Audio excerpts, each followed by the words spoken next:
Hello students. हम लोग आज प्लांट किंगडम स्टार्ट करने वाले हैं। प्लांट किंगडम पढ़ने से पहले सबसे पहले हमें ये समझना है कि ये प्लांट्स क्या है। आप जानते हैं कि प्लांट्स ऑर्गेनिज्म है and plants are multi cellular organism. Plants multi cellular organism हैं जिनमें ऑटोट्रॉफिक मोड ऑफ न्यूट्रिशन होता है, जिनकी सेल में सेल वॉल देखने को मिलती है। तो plants are those organism which are multi cellular and have autotrophic mode of nutrition. Autotrophic mode of nutrition का मतलब है they can prepare their own food with the help of chlorophyll present in them in the presence of sunlight. इसके अलावा जो plants होते हैं they have cellulosic cell wall in their cell. तो plants are multi cellular autotrophic organism having cellulosic cell wall in there cells. Okay, अब देखिए बच्चे, हम एनसीईआरटी ओरिएंटेड बात करते हैं प्लांट किंगडम के बारे में। आप देख पा रहे होंगे स्क्रीन पर क्या लिखा हुआ है कि in the previous chapter we looked at the broad classification of the living organism under the system proposed by Whittaker 1969। 1969 में विटेकर ने 5 किंगडम सिस्टम ऑफ क्लासिफिकेशन दिया था, where in he suggested the 5 kingdom classification monera, protista, fungi, animalia and plantae. In this chapter, we will deal in detail with further classification within kingdom Plantae, popularly known as plant kingdom. We must stress here that our understanding of the plant kingdom has changed over time. Fungi and members of Monera and Protista having cell walls have now been excluded from Plantae, though earlier classification placed them in the same kingdom. ये कहना चाहते हैं कि भाई जो Carolus Linnaeus ने 2 kingdom system of classification दिया था, उसमें उन्होंने प्लांटी में जिन ऑर्गेनिज्म को रखा था जिनमें सेल वॉल होती थी और जिनमें सेल वॉल नहीं होती थी उनको एनिमलिया में रखा था। लेकिन अब जो प्लांट किंगडम का कॉम्पोजिशन है, प्लांट किंगडम को लेके जो हमारी अंडरस्टैंडिंग है वो चेंज हुई है। पहले फंजाई को भी प्लांट किंगडम में रखा गया था और मोनेरा और प्रोटिस्टा के ऐसे मेंबर्स जिनमें सेल वॉल होती थी उनको भी प्लांटी में रखा गया था, लेकिन अब वो प्लांटी का पार्ट नहीं है, उनको सेपरेट किंगडम में रखा गया है। So the cyanobacteria that are also referred to as the blue-green algae are not algae anymore. और cyanobacteria जिसे हम blue-green algae कहते थे, they are not algae anymore। इसका मतलब क्या है कि cyanobacteria blue-green algae जिन्हें कहते थे वो algae नहीं है, तो फिर क्या है? They are monerans। क्योंकि algae जो हैं they are the plants और algae multicellular plants हैं जिनमें क्लोरोफिल प्रेजेंट है, लेकिन blue-green algae जो हैं वो एल्गी नहीं है, they are not true plants, they are monerans. इसलिए कहा है कि cyanobacteria also referred as the blue green algae are not algae anymore. In this chapter we will describe algae, bryophyte, pteridophyte, gymnosperm and angiosperm under plantae. इस chapter में हम algae, bryophyte, pteridophyte, gymnosperm, angiosperm के बारे में पढ़ने वाले हैं।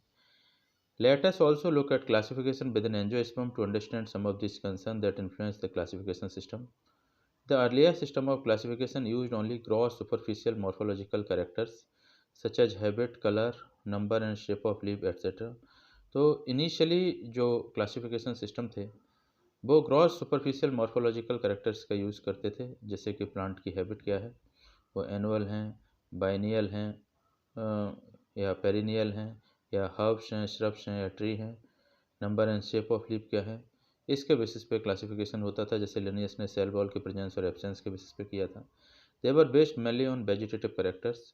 और इनिशियल जो क्लासिफिकेशन सिस्टम थे वो वेजिटेटिव करेक्टर्स पर बेस्ड थे या और एंडोसियम स्ट्रक्चर पर बेस्ड थे। लिनियस ने, आपको पता है कि एंजियोस्पर्म्स का क्लासिफिकेशन किया था on the basis of एंडोसियम structure, कि भाई जो एंडोसियम में स्टेमन्स हैं उनका नंबर क्या है, क्या उनके बीच में किसी तरह का कोहेजन है, इसको देखते हुए लिनियस ने एंजियोस्पर्म्स का क्लासिफिकेशन किया था 13 ग्रुप्स में।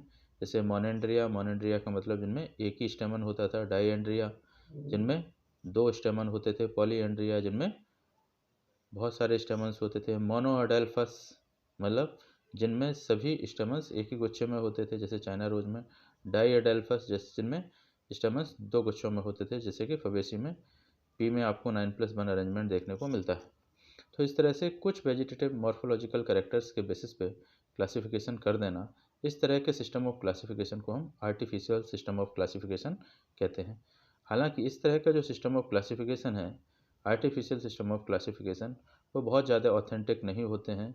उनमें बहुत सारी एनोमेलीज देखने को मिलती हैं, क्योंकि फ्यू वेजिटेटिव करेक्टर्स के बेसिस पे क्लासिफिकेशन किया जाता है, जिसकी वजह से जो करना तो आसान होता है लेकिन उसमें बहुत ज़्यादा एक्यूरेसी देखने को नहीं मिलती है। दे separated the closely related species since they were based on few characteristic. और जैसा कि मैंने बताया कि ये जो इस तरह का क्लासिफिकेशन सिस्टम है, आर्टिफिशियल सिस्टम ऑफ क्लासिफिकेशन, ये बहुत ज़्यादा ऑथेंटिक नहीं है, क्योंकि इसमें एनोमेलीज देखने को मिलती हैं, क्योंकि इस तरह के सिस्टम ऑफ क्लासिफिकेशन में क्लोजली रिलेटेड स्पीसीज़ को अलग अलग ग्रुप में रख दिया जाता है और डिफरेंट स्पीसीज़ को एक ही ग्रुप में रख दिया जाता है। Also, the artificial system gave equal weightage to vegetative and sexual characteristics. This is not acceptable since we know that often the vegetative characters are more easily affected by the environment. ये line बड़ी important है, ये आपको note करना है। क्या कह रहे हैं? ये कह रहे हैं कि भाई, जैसा आप देख पा रहे हैं कि इन्होंने क्या कहा है, इन्होंने कहा है कि भाई ऑल्सो द आर्टिफिशियल सिस्टम, ये यहाँ पर आप देख रहे होंगे, इसमें इन्होंने क्या कहा है, इन्होंने कहा है also the artificial system gave equal weightage. जैसा कि यहाँ पर इन्होंने कहा है कि आर्टिफिशियल सिस्टम जो है वो क्या देता है, वो इक्वल वेटेज देता है। Also the artificial system gave equal weightage to vegetative and sexual characters. This is not acceptable since we know that often the vegetative characters are easily affected vegetative characters are more easily affected by the environment। ये दो लाइनें आपको ध्यान रखना है और ये बड़ी ही इंपॉर्टेंट लाइनें हैं बच्चे, कि भाई इसमें होता क्या है, इसमें होता यह है कि भाई जो वेजिटेटिव करेक्टर्स हैं वो इजीली अफेक्ट हो जाते हैं। ये वाली दो लाइनें नीट के लिए बड़ी इंपॉर्टेंट हैं।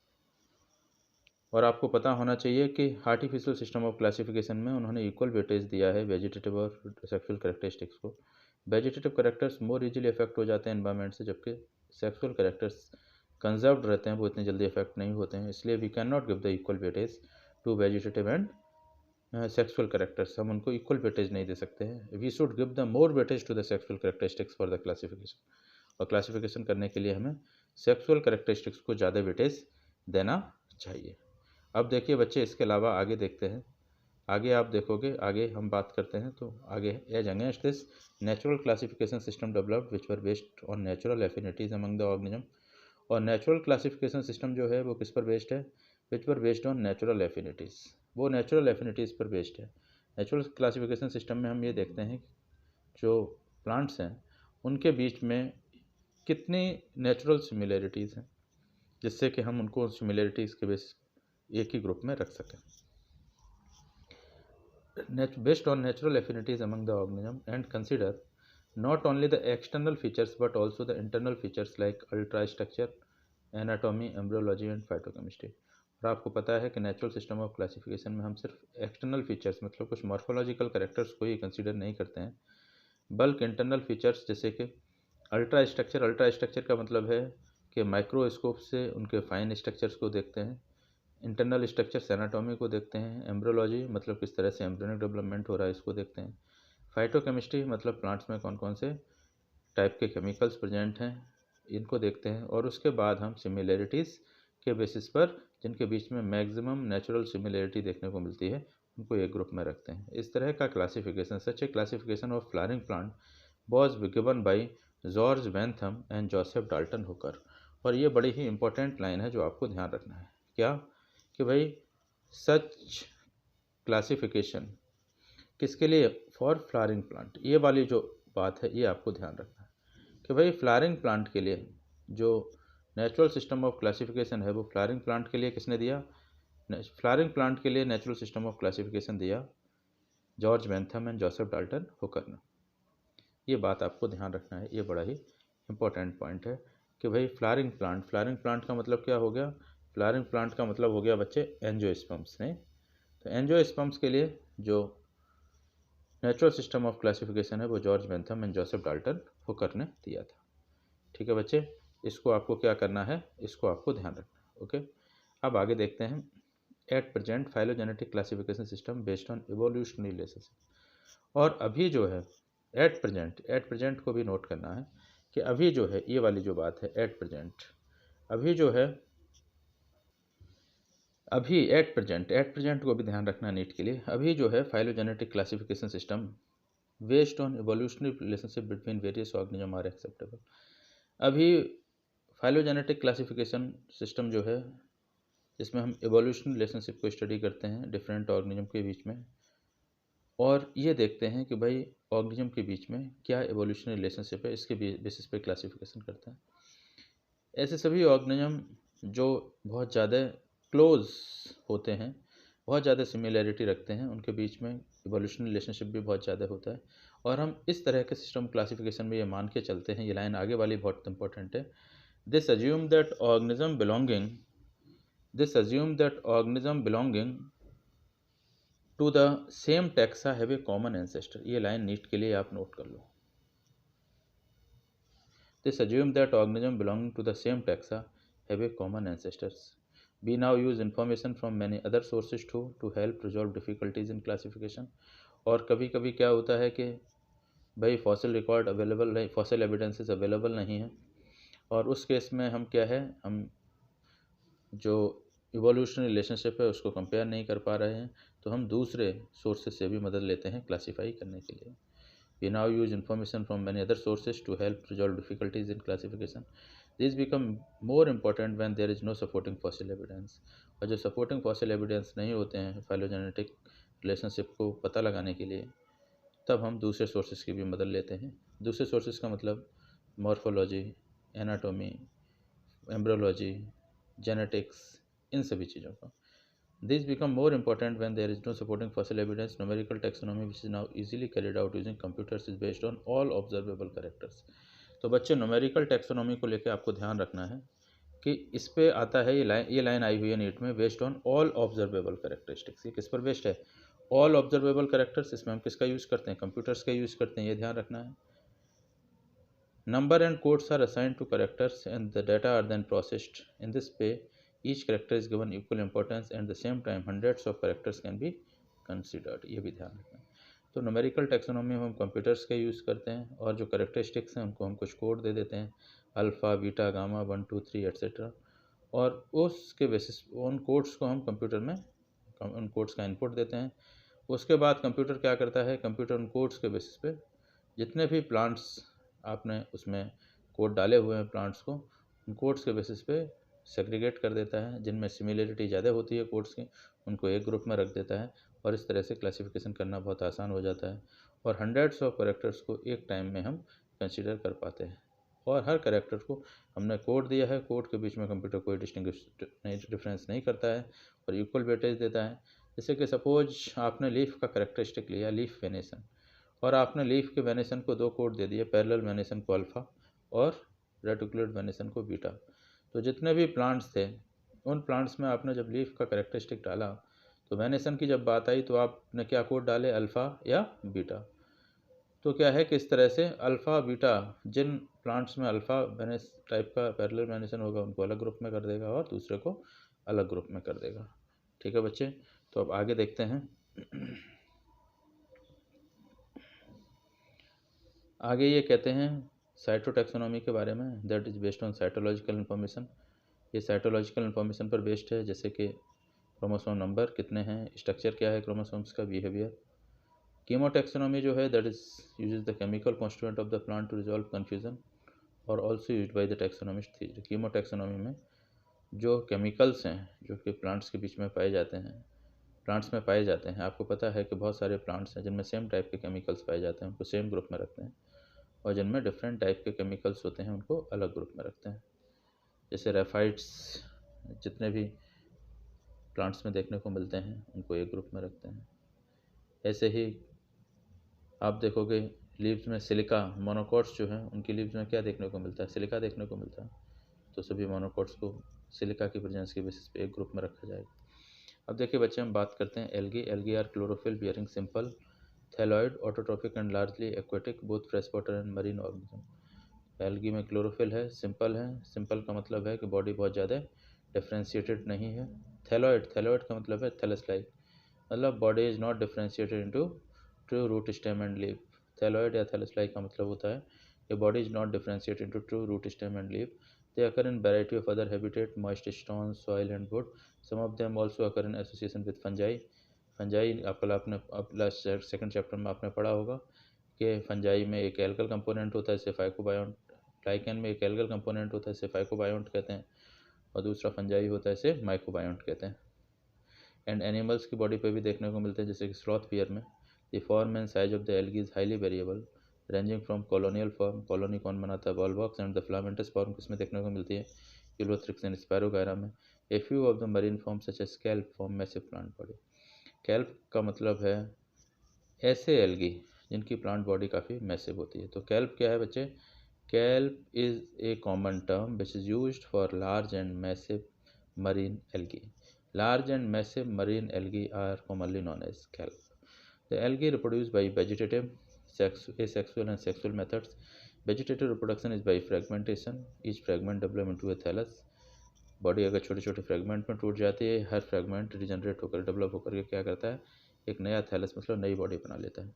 ये sexual production is by production of different type of spores, the most common being the zoo spores. जू स्पोर्स सबसे ज़्यादा देखने को मिलते हैं, नोट करिए, most common being the zoo spore. ठीक है, ये सेक्सुअल स्पोर्ट्स में सबसे ज़्यादा कौन देखने को मिलते हैं, most common being the zoo spore. ये पॉइंट आपको ध्यान रखना है कि जू स्पोर्स जो होते हैं ये मोस्ट कॉमनली देखने को मिलते हैं। मोटाइल होते हैं, फ्लैजला होते हैं, इनमें दे आर फ्लैजलेटेड, और फ्लैजला होने की वजह से ये मोटाइल होते हैं। And on germination give rise to the new plants. Sexual reproduction takes place through fusion of two gametes. Sexual reproduction में आपको पता है दो गैमेट्स का फ्यूजन होता है। This gametes can be flagellated and similar in size.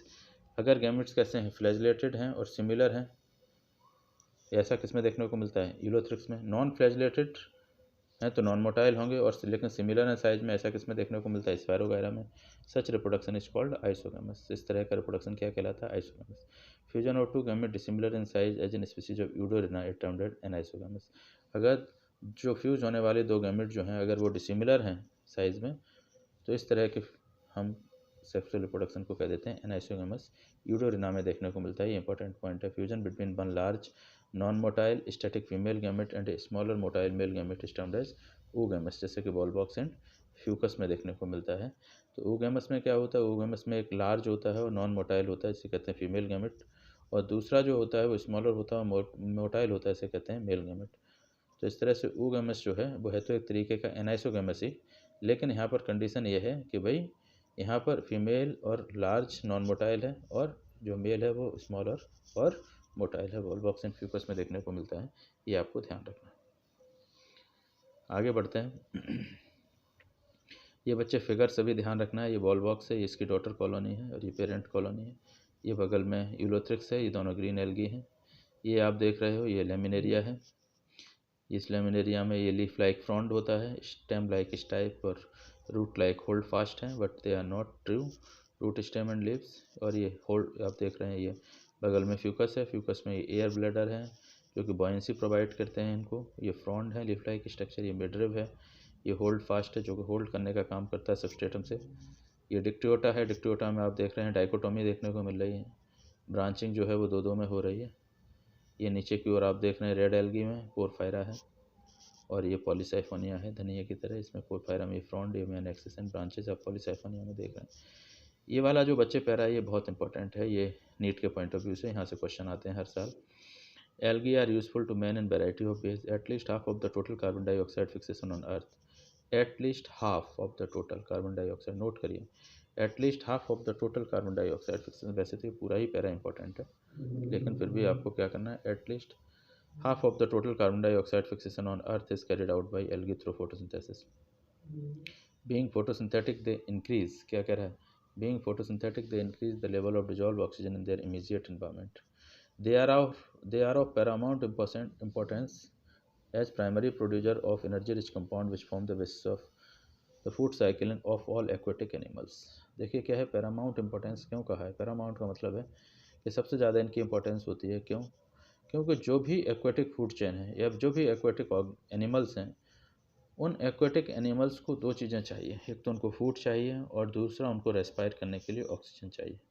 तो aquatic ecosystem में फूड अवेलेबल कराने का काम एल्गी करते हैं, और साथ में एक्वेटिक हैबिटेट में ऑक्सीजन भी रिलीज करने का काम करते हैं। तो food and oxygen. These are two very basic things for the survival of the aquatic animals, and these are provided by the algae. Many species of Porphyra, Laminaria and Sargassum. तो ये तीन नाम तो आपको ध्यान रखना ही है, एक तो पोरफायरा का, लैमिनेरिया का और तीसरा सारगासम का। इसके अलावा और भी लगभग 70 स्पीसीज़ हैं मरीन एल्गी की। किसके बारे में बात कर रहा है? मरीन एल्गी दिया हुआ है, ठीक है, जो फूड की तरह यूज की जाती हैं। Certain marine brown and red algae produce. कुछ मरीन कौन कौन से मरीन ब्राउन और रेड एल्गी क्या प्रोड्यूस करते हैं? लार्ज अमाउंट में वो हाइड्रोकोलॉइड प्रोड्यूस करते हैं। हाइड्रोकोलॉइड क्या होते हैं? ये वाटर होल्डिंग सब्सटेंस का होते हैं जो कि वाटर को अपने अंदर होल्ड करके रखते हैं। जैसे एल्गिन, ये ब्राउन एल्गी प्रोड्यूस करता है। कैरागिन, ये रेड एल्गी प्रोड्यूस करता है। ये भी आपको ध्यान रखना, ये बड़ा इंपॉर्टेंट होते हैं कि कौन कौन प्रोड्यूस करता है। Which are commercially used. Agar जो है one of the commercial product obtained from Gelidium and Gracilaria. और आपको ध्यान रखना है कि जेलिडियम और ग्रेसिलेरिया भी रेड एल्गी ही हैं। Are use to grow microbe and in preparation of ice cream and jellies. और इसका यूज़ किस में होता है? इसका एल्गिन है, कैरागिन है, अगार का यूज खासकर यहाँ पर कह रहा है किसमें? वैसे तो सभी हाइड्रोकोलॉइड का ही होता है आइसक्रीम और जेली बनाने में। आप देखते हैं आइसक्रीम्स जो है, आइसक्रीम्स में ये स्मूथनेस और आइसक्रीम में जो क्रिस्टल्स बनने को रोकने का काम करता है ये अगार। ऐसे जेलीज में आपने देखा होगा कि जो जिलेटिनस म्यूकॉइड सब्सटेंस है वो क्या होता है? वो अगार ही होता है। अगर के बारे में हम बात करते हैं। Chlorella unicellular algae rich in protein is used for food supplement even by space travellers. इस पर भी क्वेश्चन आता है, आपको ध्यान रखना है। यूनिसेलुलर होता है, हालांकि लास्ट चैप्टर में आपने पढ़ा होगा, सेकंड चैप्टर में किसको उठा करके किस में रख दिया गया है? इसको उठा करके प्रोटिस्टा में रख दिया गया है। लेकिन इस तरह से ये लाइन आती है तो एज इट इज़ लाइन को क्या करना है? हमें एक्सेप्ट करना है। एनसीईआरटी में जो लिखा है हम उसको अवॉइड नहीं कर सकते हैं। तो Chlorella unicellular algae rich in protein is used as food supplement. अगर क्वेश्चन आता है कि unicellular algae rich in protein is used as food supplement by space travellers, तो आप साफ साफ लिखेंगे क्लोरेला। ओके, तो the algae are divided into 3 main classes. Colour के बेसिस पे, पिगमेंट्स के बेसिस पे और क्या क्या फीचर हैं इसके बेसिस पे एल्गी को 3 क्लासेस में डिवाइड किया गया है। Chlorophyceae, Phaeophyceae and Rhodophyceae. Chlorophyceae में किस किस को रखा गया है? The members of Chlorophyceae are commonly called green algae. The plant body में भी यूनिसेलुलर हो सकती है, तो ये ध्यान रखना है कि क्लोरोफाइसी में यूनिसेलुलर को भी रखा गया है। क्योंकि आप कह सकते हैं कि सर क्या कहते हैं, यूनिसेलुलर तो प्रोटिस्ट में रखे गए हैं, लेकिन यहाँ पर उन्होंने जब ये लाइन दे दी है कि यूनिसेलुलर, तो आपको इस लाइन को स्पेसिफिकली ध्यान रखना है। कॉलोनियल हो सकते हैं, फ्लामेंटस हो सकते हैं। They are usually grass green होते हैं, किसकी वजह से? Due to the dominance of the pigment. Chlorophyll a and b दोनों होते हैं, इनमें ये ध्यान रखना है। The pigments are localised in definite chloroplast. Chloroplast में प्रेजेंट होते हैं। द क्लोरोप्लास्ट में भी डिस्कॉइड, डिस्क शेप्ड हो सकते हैं, प्लेट लाइक हो सकते हैं। ये शेप भी कभी कभी पूछ ली जाती है। रेटिकुलेट हो सकते हैं, network like, cup shaped, spiral और ribbon shaped in different species. Most of the members है वन और more. Most of the members में क्या होता है? मोस्ट ऑफ द मेंबर में वन और मोर स्टोरेज बॉडी होती है, इसे कहते हैं पायरिनॉइड। और कहाँ लोकेटेड होती है? क्लोरोप्लास्ट। इस पर कई बार क्वेश्चन आया है कि ये पायरिनॉइड जो है, ये स्टोरेज बॉडी कहाँ होती है? क्लोरोप्लास्ट में होती है। और आगे वाली लाइन तो और भी इंपॉर्टेंट है कि pyrenoid content protein beside starch. तो पायरिनॉइड में क्या होता है? पायरिनॉइड में आप देखोगे कि इस तरह से बीच में ये प्रोटीन जैसा एक, पायरिनॉइड में इस तरह से बीच में एक प्रोटीन जैसा ये इस तरह का पॉइंट होता है, ये इस तरह से। और उसके चारों तरफ क्या होता है? उसके चारों तरफ इस तरह से स्टार्च की कंसेंट्रिक रिंग होती हैं। तो बीच में प्रोटीन होती है और बाहर की ओर क्या होता है? बाहर की ओर स्टार्च की कंसेंट्रिक रिंग होती है। वेजिटेटिव आई क्या कह रहा है बच्चे? सम एल्गी में store food in the form of oil droplet. तो प्रोटीन और स्टार्च की फॉर्म में पायरिनॉइड में प्रोटीन बीच में हो गई और साथ में बाहर की ओर कंसेंट्रिक रिंग लेयर्स हो गई, किसकी? स्टार्च की।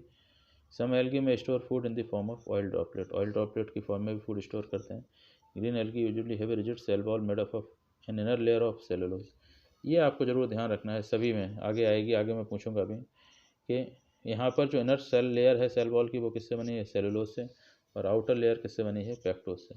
तो पेक्टोज जो है ये एक तरीके का हाइड्रोकोलॉइड ही होता है, वाटर को होल्ड करने का काम करता है, डेसिकेशन से बचाता है एल्गी को, और साथ में सड़ने से भी बचाता है।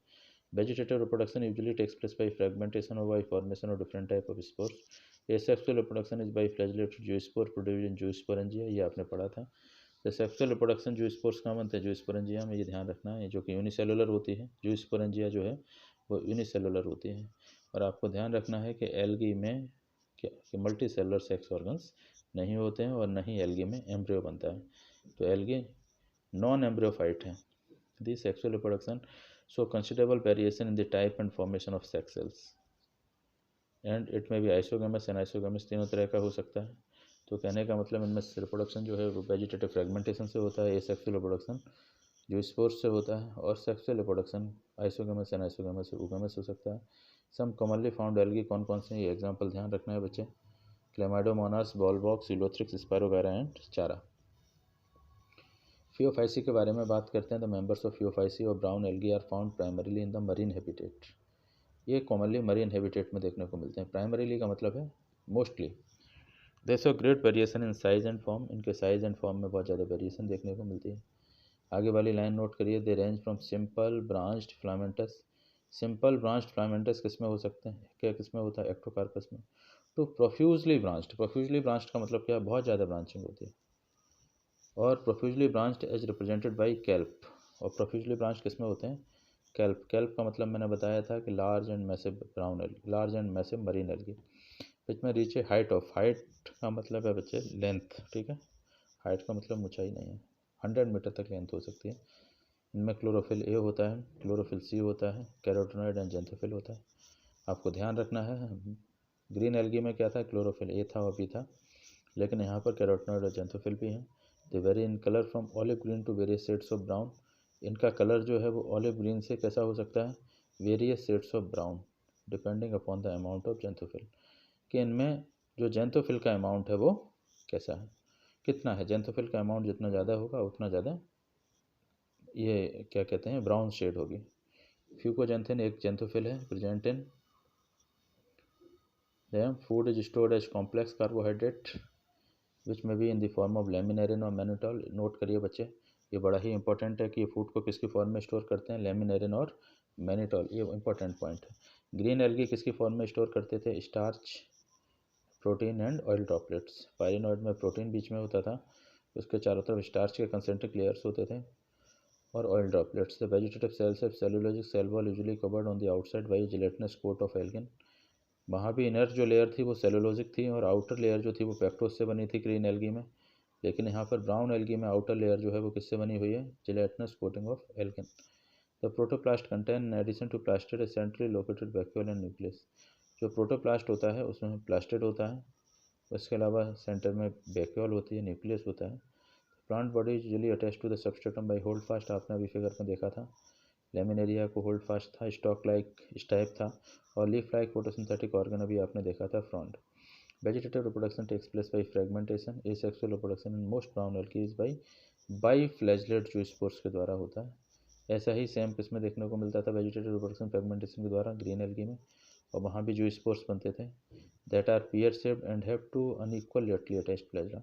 यहाँ पर ये कह रहे हैं कि मरीन एल जो क्या कहते हैं ब्राउन एल्गी हैं उनमें दो अनइक्वल लेटली अटैच्ड फ्लैजला हैं, ये बात आपको ध्यान रखना है। Two unequal laterally attached flagella, unequal हैं, दो हैं लेकिन अनइक्वल हैं। Sexual reproduction isogamous and isogamous oogamous, जैसा कि ग्रीन एल्गी में था।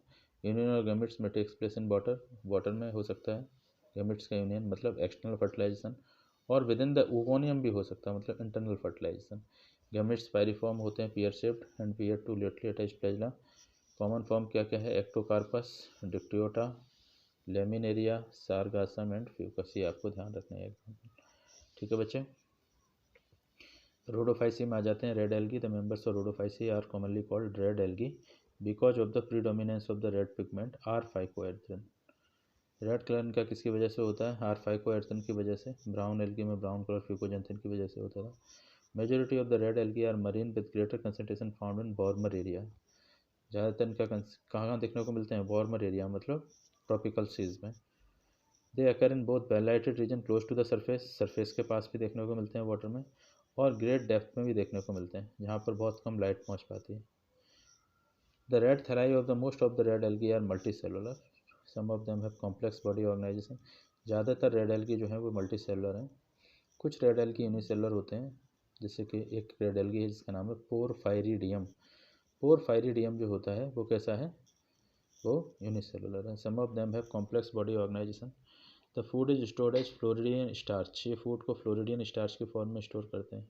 ग्रीन एल्गी किसकी फॉर्म में स्टोर करते थे, in the form of starch. Oil droplets. Brown algae laminarin and mannitol की फॉर्म में स्टोर करते थे। और यहाँ पर जो फ्लोरिडियन स्टार्च है which is very similar to amylopectin and glycogen in nature, ये नोट कर लो, ये लाइन इंपॉर्टेंट है बच्चे। किसकी फॉर्म में स्टोर करते हैं? Floridean starch. और ये किसकी तरह होता है? ग्लाइकोजन एंड एमाइलोपेक्टिन से मिलता जुलता होता है, जिस तरह से एमाइलोपेक्टिन और ग्लाइकोजन में ब्रांचिंग देखने को मिलती है। Red algae usually reproduce vegetatively by fragmentation, तीनों में ही फ्रेगमेंटेशन होता है, Chlorophyceae, Phaeophyceae, Rhodophyceae. They reproduce asexually by non motile spores, इनमें नॉन मोटाइल स्पोर्स हैं, जबकि ब्राउन एल्गी में और ग्रीन एल्गी में मोटाइल थे। और सेक्सुअली रिप्रोड्यूस करते हैं बाई नॉन मोटाइल, किसके द्वारा? बाई नॉन मोटाइल गैमेट्स, मतलब इनमें फ्लैजला नहीं होते हैं। Sexual reproduction is oogamous and accompanied by complex post fertilisation development. ये लाइन नोट करो, ये लाइन और कहीं नहीं थी। कॉम्प्लेक्स पोस्ट फर्टिलाइजेशन के बारे में जो जिक्र किया है, मतलब फर्टिलाइजेशन के बाद जो जायगोट बना उसके बाद फर्दर जो डेवलपमेंट है वो कॉम्प्लेक्स है। ये लाइन इन्होंने सिर्फ किसमें यूज की है? रेड एल्गी में। कॉमन मेंबर कौन कौन है? एग्जाम्पल ध्यान रखना है, Polysiphonia, porphyra, gracilaria and gelidium, ये चारों एग्जाम्पल ध्यान रखना है। और ये टेबल बहुत इंपॉर्टेंट है बच्चे, नहीं? Chlorophyceae, Phaeophyceae, Rhodophyceae, green algae, brown algae, red algae. Chlorophyll a भी पिगमेंट है ग्रीन एल्गी में, chlorophyll a c and fucoxanthin brown algae में। रेड एल्गी में क्लोरोफिल ए एंड डी है एंड फाइकोएर्थनीन। टेबल जरूर याद रखना है। यहाँ पर फूड स्टोर किसकी फॉर्म में हो रहा है? क्लोरोफाइसी में, स्टार्च एंड ऑयल ड्रॉपलेट्स। यहाँ मैनिटोल एंड लेमिनेरिन, मैनिटोल और लेमिनेरिन भी एक तरीके के कार्बोहाइड्रेट ही हैं। और फ्लोरिडियन स्टार्च रेड एल्गी में, cell wall, cellulose and pectose Chlorophyceae में, पेक्टोज भी बाहर था ना, सेलुलोज एंड एल्गेन। और यहाँ cellulose, pectin and polysulphate ester, ये थ्योरी में नहीं दिया था, यहाँ दिया हुआ है। Flagellar number and position insertion 2 और 8 तक हो सकते हैं, इक्वल एंड एपिकल। लेकिन फियोफाइसी में केवल 2 ही होते हैं, इक्वल नहीं होते हैं, अनइक्वल होते हैं, एपिकल नहीं होते हैं, लेटरल साइड में लगे रहते हैं। रोडोफाइसी में एब्सेंट होते हैं, fresh water, brackish water, salt water. Fresh water में रेयर होते हैं, क्लोरोफाइसी फ्रेश वाटर में देखने को मिलते हैं, ब्रैकिश वाटर में, सॉल्ट वाटर में होते हैं, फ्रेश वाटर में रोडोफाइसी में कुछ होते हैं। जैसे कुछ एल्गी हैं, रेड एल्गी, जो फ्रेश वाटर में देखने को मिलते हैं, जैसे कि आपका बेट्राकोस्पर्मम है। और ये ब्रैकिश वाटर, सॉल्ट वाटर में ज़्यादा देखने को मिलते हैं। तो इस तरह से बच्चे ये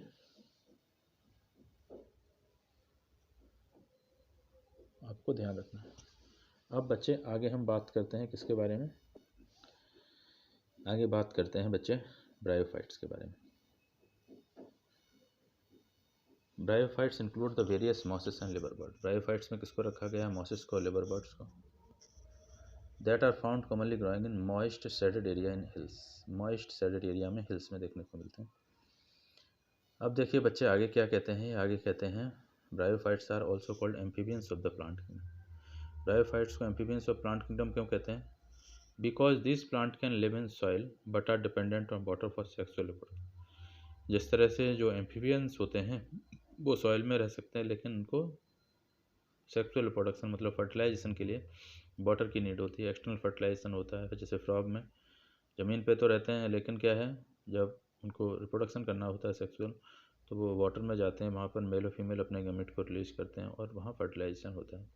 लेकिन एक बात आपको ध्यान रखना है कि जो एम्फीबियंस होते हैं उनमें एक्सटर्नल फर्टिलाइजेशन होता है, लेकिन ब्रायोफाइट्स में इंटरनल फर्टिलाइजेशन होता है। ब्रायोफाइट्स में मेल गैमेट को ट्रांसपोर्ट करके वाटर फीमेल गैमेट तक ले जाता है, लेकिन फीमेल गैमेट जो होता है वो फीमेल रिप्रोडक्टिव ऑर्गन आर्चिगोनिया के अंदर प्रेजेंट होता है। तो आर्चिगोनिया के अंदर जो एग है उसको फर्टिलाइज करने जाता है mail gamete with the help of the water, लेकिन फर्टिलाइजेशन आर्चिगोनिया के अंदर हो रहा है, इसलिए फर्टिलाइजेशन इंटरनल होता है। जबकि एनिमल एम्फीबियंस जो हैं उनमें फर्टिलाइजेशन एक्सटर्नल होता है। कुछ में इंटरनल भी हो सकता है, जैसे कुछ सेलेमेंडर वगैरह हैं। They usually occur in damp, humid and shaded locality. They play an important role in plant succession on bare rock and soil. Plant succession के बारे में आप 12th में पढ़ोगे कि किस तरह से किसी बेयर रॉक पर प्लांट कम्युनिटी डेवलप होती है, किस तरह से सबसे पहले वहाँ पर लाइकेन डेवलप होते हैं, फिर उसके बाद लाइकेन को वहाँ ब्रायोफाइट्स रिप्लेस करते हैं, फिर छोटी छोटी हर्ब्स, श्रब्स, और किस तरह से वहाँ पर लार्ज फॉरेस्ट्री डेवलप होते हैं, और किस तरह से ये जो डिफरेंट स्टेजेस हैं वो सक्सेसिवली एक के बाद एक आते हैं। इसे प्लांट सक्सेशन कहते हैं, इसे आप 12th में पढ़ेंगे। The plant body of the bryophyte is more differentiated than that of the algae.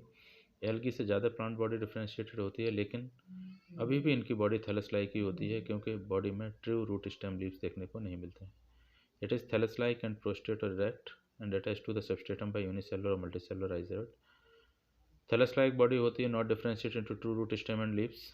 और आपको ध्यान रखना है कि भाई इनमें जो रूट लाइक स्ट्रक्चर होते हैं उन्हें कहते हैं राइजोइड, जो यूनिसेलुलर हो सकते हैं, मल्टीसेलुलर हो सकते हैं। और एक बात बहुत इंपॉर्टेंट है जो ध्यान रखना है कि they lack true root stem and leaves, इनमें वास्तविक रूट स्टेम लीव नहीं होते हैं।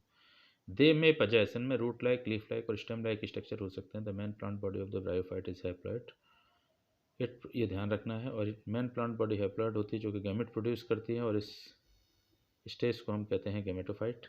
The sex organ in bryophyte are multicellular. Algae में सेक्स ऑर्गन कैसे होते थे? Generally most of the algae में जो सेक्स ऑर्गन है वो यूनिसेलुलर होते थे। सेक्स ऑर्गन के चारों ओर वहाँ कोई कवरिंग नहीं होती थी, जैकेटलेस होते थे। यहाँ पर कवरिंग होती है। The male sex organ is called antheridium. They produce biflagellate antherozoid. Note करिए, क्वेश्चन नीट में आता है कि बाई फ्लैजलेट एंथीरोजॉइड प्रोड्यूस करते हैं। The female sex organ called archegonium. Female sex organ जो है उसे आर्चिगोनियम कहते हैं। फ्लास्क शेप्ड होता है एंड प्रोड्यूस सिंगल एग, और आर्चिगोनियम एक एग प्रोड्यूस करती है, इस बात को ध्यान रखना। The antherozoids are release into water where they come in contact with the archegonium. An antherozoid fuses with the egg to produce the zygote. Antherozoid water के द्वारा ट्रांसपोर्ट करके आर्चिगोनियम के अंदर पहुंचता है और एग से फ्यूज होकर जाइगोट बनाता है। जाइगोट आगे क्या कह रहा है बच्चे? आगे कह रहा है कि zygote do not undergo reduction division immediately. जैसे एल्गी में होता था कि जाइगोट में तुरंत मियोसिस हो जाती थी, रिडक्शन डिवीजन हो जाता था, स्पोर्स बनते थे, और वो स्पोर हैप्लॉइड स्पोर आगे चल करके हैप्लॉइड प्लांट बॉडी डेवलप करते थे। और एल्गी में एम्ब्रियोनिक स्टेज देखने को नहीं मिलती थी, इसीलिए एल्गी को हम एम्ब्रोफाइट्स नहीं कहते। ब्रायोफाइट्स से आगे जितने भी हैं, टेट्रोफाइट, जिम्नोस्पर्म, एंजियोस्पर्म, वो एम्ब्रोफाइट्स हैं, क्योंकि यहाँ पर जाइगोट का तुरंत रिडक्शन डिवीजन के द्वारा स्पोर नहीं मिलते हैं, बल्कि जाइगोट या एम्ब्रियो बनाता है। The produce a multicellular body called sporophyte. The sporophyte is not free living but attached to the photosynthetic gametophyte and derive nourishment from it. Some cells of the sporophyte undergo reduction division meiosis to produce haploid spores. These spores germinate to produce gametophyte. और इस तरह से क्या होता है कि जो zygote है उसमें माइटोटिक डिवीजन होता है, उसके बाद क्या बनता है? स्पोरोफाइट बनता है। स्पोरोफाइट आगे पढ़ेंगे आप, डिफ्रेंशिएटेड होता है फुटसेटा कैप्सूल में, या नहीं भी डिफ्रेंशिएटेड हो सकता है, लेकिन कैप्सूल तो होता ही है। उस कैप्सूल में स्पोर मदर सेल होते हैं, और स्पोर मदर सेल में मियोसिस होता है, और उसके बाद हैप्लॉइड स्पोर बनते हैं। बाद में स्पोर डिस्पर्स होकर के सूटेबल कंडीशन में जर्मिनेट होकर के गैमेटोफाइट बनाते हैं। Bryophyte in general are of little economic importance, but some mosses provide food for herbaceous mammal, birds and other animal. Species of Sphagnum, Sphagnum एक मॉस है, provide peat that have long been used as a fuel. Peat जो होती है, स्फेग्नम जब लंबे समय तक collect होते रहते हैं और उनका डिकम्पोजिशन नहीं होता है मार्सी एरियाज में, तो उनका जो ऑर्गेनिक मैटर होता है उसको सुखा करके जलाने का काम करते हैं। इस स्फेग्नम में वाटर होल्डिंग कैपेसिटी भी काफ़ी ज़्यादा होती है, तो and as a packing material for transshipment of the living material because of their capacity to hold water. Mosses along with the lichens are the first organism to colonise rocks and hence are of great ecological importance. तो मैंने जैसे आपको बताया कि plant succession में lichen के बाद जो कम्युनिटी डेवलप होती है वो मॉसेस की ही होती है, और इकोलॉजिकल सक्सेशन में पार्टिसिपेट करते हैं the decompose rock, making the substrate suitable for the growth of the higher plants. Since mosses form dense mat on the soil, they reduce the impact of falling rain and prevented soil erosion. soil erosion को भी रोकने का काम करते हैं। The bryophytes are divided into liverworts and mosses, दो group में divide किया गया। ये बच्चे जो पिक्चर दिए हुए हैं ये ध्यान रखना है। ये आप देख रहे हैं, ये क्या है? ये लिवरबर्ट मार्केंसिया का फीमेल थैलस है, मेल थैलस है। ये आर्चिगोनियोफोर है, इसके ऊपर आर्चिगोनिया लगी हुई है। गैमा कप में गैमा होते हैं, गैमा एसेक्सुअल बर्ड्स होते हैं, आगे आप पढ़ोगे। राइजॉइड्स हैं। आर्चिगोनियोफोर, इस पे जो आर्चिगोनिया है वो ऐसा लग रहा है जैसे कोई खिला हुआ फूल है, और जो इधर मेल थैलस है इस पे एंथ्रीडोफोर पे एंथ्रीडिया लगा है, वो ऐसा लग रहा है मुरझाया हुआ फूल है। तो याद रखने के लिए आर्चिगोनिया जो होती है वो खिले हुए फूल की तरह होती है, और एंथ्रीडिया मुरझाए हुए फूल की तरह होती है। ये आप देख रहे हैं, ये मॉस है, मॉस में आप देख रहे हैं फ्यूनेरिया है। ये गेमेटोफाइट है नीचे की ओर, जो कि लीफी स्ट्रक्चर है। उसके ऊपर स्पोरोफाइट लगा हुआ है। स्पोरोफाइट का मेन पार्ट कैप्सूल है, जिसमें स्पोर मदर सेल होती है, और स्पोर मदर सेल में मियोसिस के बाद स्पोर्स बनते हैं। ये उसके बाद नीचे की ओर सेटा है, और सेटा से भी नीचे की ओर फुट होता है, और फुट एम्बेडेड होता है गेमेटोफाइट में, जो कि इसमें पिक्चर में दिखाया नहीं है।